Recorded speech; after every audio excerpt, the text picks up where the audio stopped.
Okay. May ang maganda ring nangyari sa iyo nung nanalo ka dito. Kinongratulate ka kamo ng tatay mo. Yes Na hindi po. palagi ang nangyayari. Yes po. I remember back then, nung nagpa-pageant po ako sa school pageant, sinasama po siya ni Mama kasi medyo, buo pa po kami noon.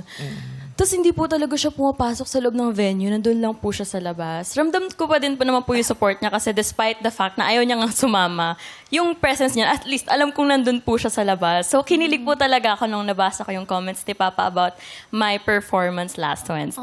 Maganda naman kasi talaga yung performance mo. Yeah. At saka, may iba talaga yung mga tatay eh. 'Di ba? May iba sa mga tatay, may iba sa mga lalaki. Ibang-iba yung kung paano nagpapakita sa... Hindi ko naman nilalahat, pero base sa naobserbahan ko, iba talaga magpakita ng pagmamahal ang mga tatay at ang mga nanay.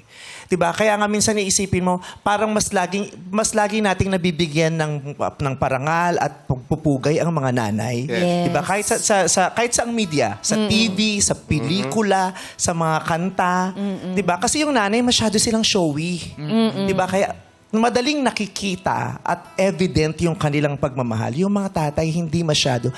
Iba ang Expressive. paraan nila. Kaya minsan, napagkakamalan itong wala. Correct. Yes. Diba? Pero yung meron yan. Kaya iniisip ko nga rin minsan, yung mga tatay kaya nagdadamdam pag laging nanay ang nababanggit, nanay ang mas verbal na napapasalamatan, 'di ba? O hindi lang, o nagdadamdam pero katulad ng nakaugalian nila, hindi na lang din sila Pinapakita. kumikibo dahil tahimik lang sila. Yes. Kaya yung mga tatay, di ba, hindi pinapakitang umiiyak sila kasi pinapakita nilang malakas sila. Strong.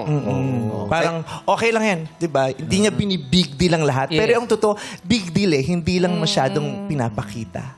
'Di ba? Kaya nung kinongratulate ka ng tatay mo, nung na-verbalize niya na, feeling ko sobrang laki niya, no, yung pride niya para sa'yo.